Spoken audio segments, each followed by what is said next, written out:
HubSpot makes impossible growth impossibly easy for their customers. And here's the perfect example.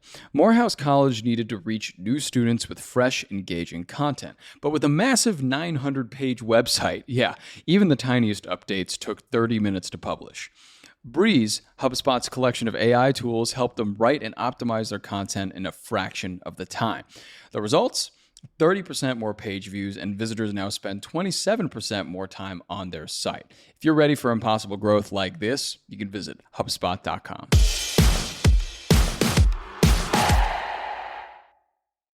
Good morning, everybody. Today is Wednesday, July 9th. I'm John Weigell with Juliet, Bennett, and Mark Dent, and this is the Hustle Daily Show.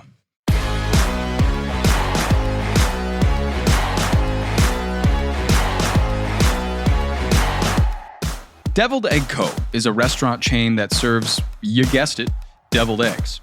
So what makes this restaurant chain idea so compelling that it got Mark Cuban to make his last investment ever in his 15 years on Shark Tank? The devil is in the details. We'll chat about it all in a bit, but first, let's give you the news in business and tech. Take it away, Mark.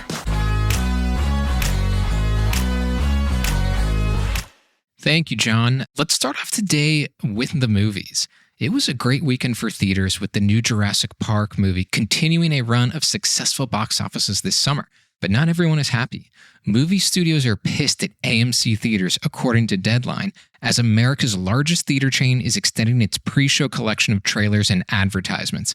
AMC ticket buyers now receive a more prominent notice to allow up to 30 minutes after the listed showtime for a lengthier, more ad-filled pre-film slog. This puts the chain more on par with other commercial barrages from rivals like Weigell and Cinemark. But studios fear that moviegoers will start skipping their trailers altogether. And obviously, the last thing that any studio wants is to have any more problems with getting people to come to the theater, and commercials could be one of those reasons. Moving on to AI news. What's the best way to deal with kids using AI to write papers and essentially have it do everything for them? At least according to the people who have made a ton of money off AI, it's to make the teachers better at AI. Microsoft, OpenAI, and Anthropic have invested $23 million in coordination with the New York Teachers Union to develop ways for teachers to use AI in their curriculums.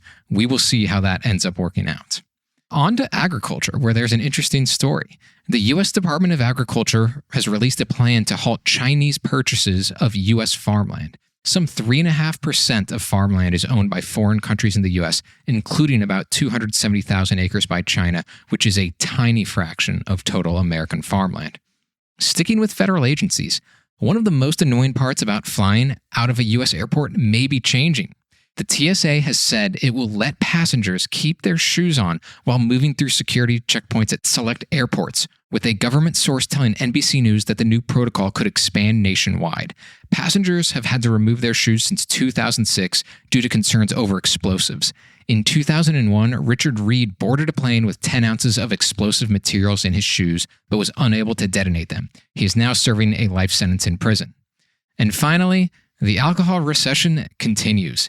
Even one of the biggest names in whiskey, Macallan, can't reverse the liquor business's declining fortunes, as Macallan's parent company, Edrington, reported a 26% dip in its profits over the first quarter.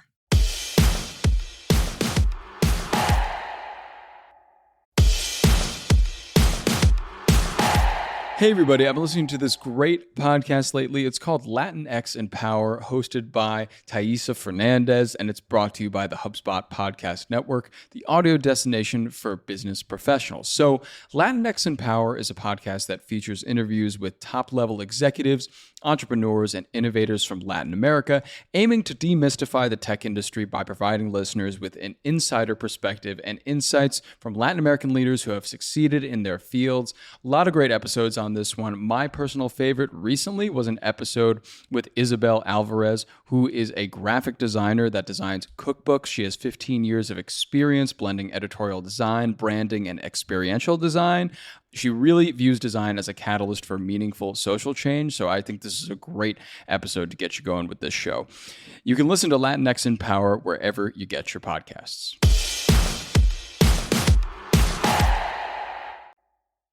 Okay, so today, our big story, it's all about eggs, the deviled eggs. I'm a big fan of deviled eggs. They're delicious. They're probably one of my favorite hors d'oeuvres. And today we're talking about the business of deviled eggs because a very important person in the finance world, Mark Cuban, purchased a deviled egg restaurant business. So first, Juliet, I would like to talk about what is a deviled egg for anybody that may not know what a deviled egg is. I can't imagine that there are many, but let's start there. Well, if you've never experienced the joy of a deviled egg, it's a hard-boiled egg with obviously the shell is taken off and then the yolk is removed, then mixed up with a bunch of other stuff. Typically, I want to say mayonnaise. Yeah, mayo, mustard, some paprika. Salt, pepper, paprika for sure. Yeah. And then whipped up and then put back in the yolk. Yeah. Now, some people just spoon it back in there. Some people get real fancy and they pipe it in as though it is frosting. Mm-hmm. Maybe there's some green onions or some more spices on it.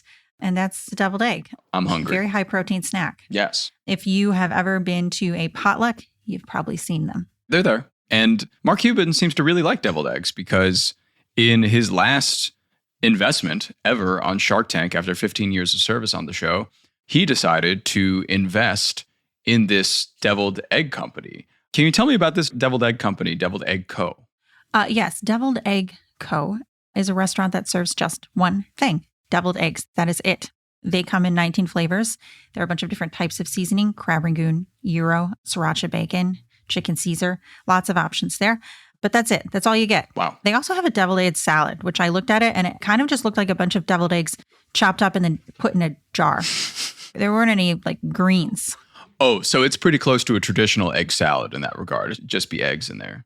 Yeah, it wasn't like deviled eggs chopped up on like, a bed of spinach or lettuce, like a Cobb salad. Right. It's just egg. Yeah, but that's it. That's all you get. Wow. Okay. And apparently this started as a side hustle for founder Rachel Van Buskirk when she was living in Omaha, Nebraska. She was doing it out of her home in 2017. Later, she opened a food trailer with business partner Alexi Wellman.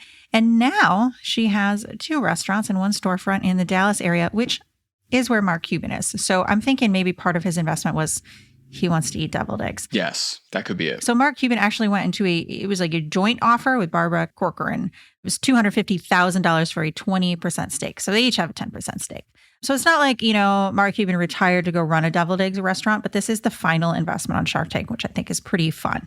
Yeah, that's pretty fun. I mean, close to home in Dallas. He owns, I think, part of the Dallas Mavericks as well. He does, yes. So he can enjoy his basketball games with some deviled eggs, perhaps, in his utopia of Dallas, Texas. But this purchase is an interesting one because economically, eggs have been kind of a weird thing for the past year. Inflation has gotten them. There's been egg shortages. There's been some problems. Is it like a sustainable business to just serve eggs? Even the egg salad, as you said, is just eggs. So do you think it has legs here? Is that a good thing? Well, this is something that I have a lot of questions about as I was pondering this. Here's the thing. There are a lot of like niche places that only do one thing. You think about crumble cookies. Oh, yeah. Crumble cookies has a couple other desserts, but it's mostly cookies. Just cookies. Right. And they're doing really well. I think they made over $1 billion in sales. They sold over 300 million cookies.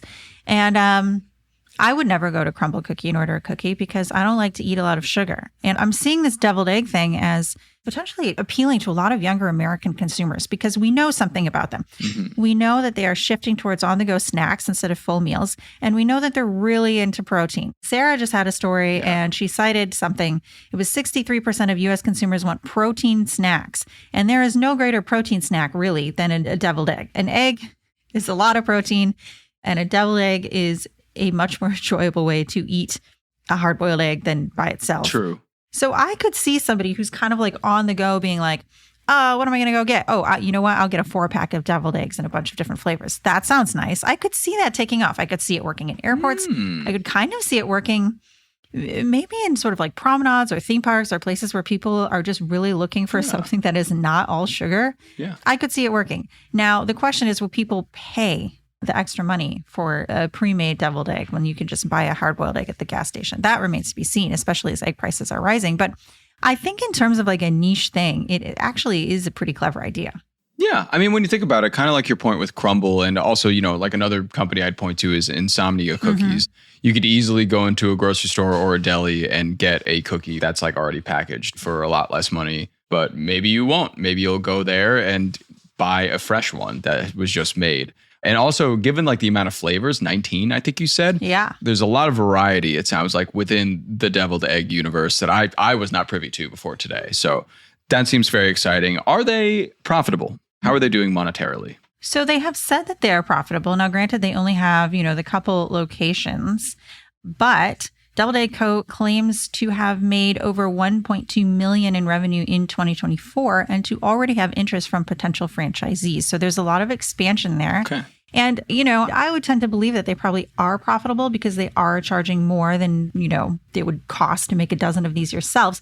But they also have really low overhead. It's not a complicated menu. It doesn't take a long time to train a person to make these. So you can make them in bulk. Sure. So I said in the email that I think deviled eggs are easy to make. And I do.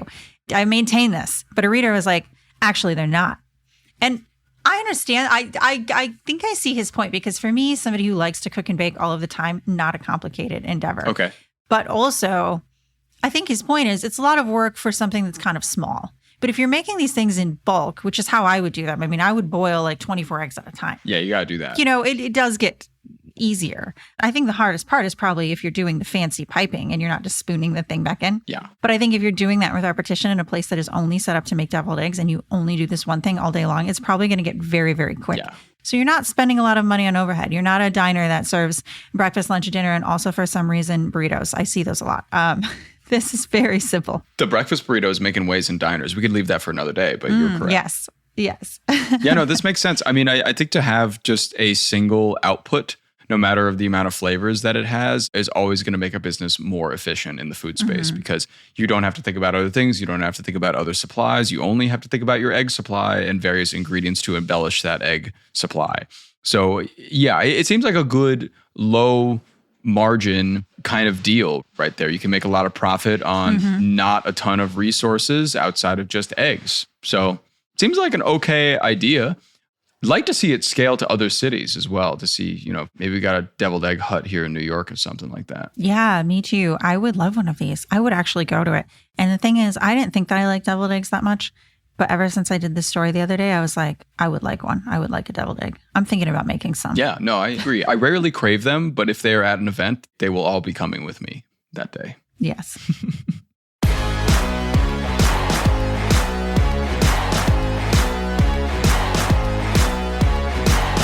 All right, that's going to do it for us today. Thanks for tuning into the Hustle Daily Show. We're a proud part of HubSpot Media. Our editor is Robert Hartwig, and our executive producer is Darren Clark. We've got a lot more tech and business coverage in our newsletter. If you're not subscribed, go get signed up at thehustle.co/email and follow us on Instagram at The Hustle Daily. We'll see you later.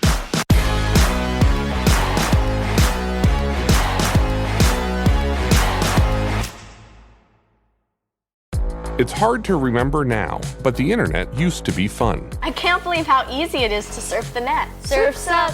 On Long Shadow, Breaking the Internet, we'll trace how a tool that once fueled democracy Opposition activists organized the march on Facebook. became a weapon aimed at the very heart of it. You're watching the unraveling of our democracy right now.